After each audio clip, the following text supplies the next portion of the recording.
Hello everyone, welcome to Shiny Johnson. Today in this video I am painting cherry in watercolor and beginners can try this easy cherry.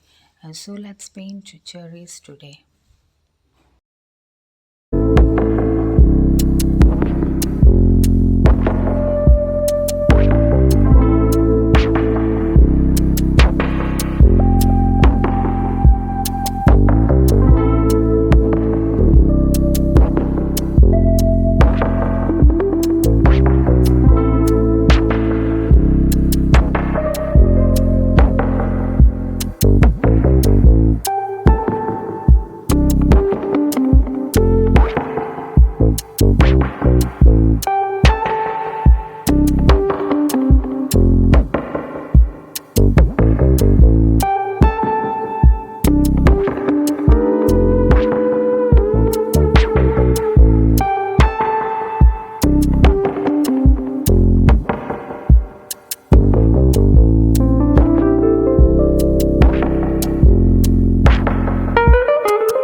So here you can see that I have painted little bit of shadows around the cherries, and that looks more cute. And so now let's have some color splash.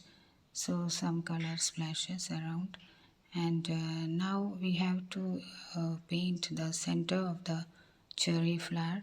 So with the black pen I am painting the center of the cherry flower, dots and some lines, thin lines in the center. And so now here I am almost done with cherry painting, and beginners can try this easy cherry.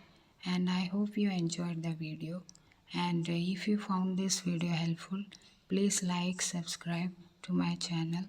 Thanks for watching and happy painting.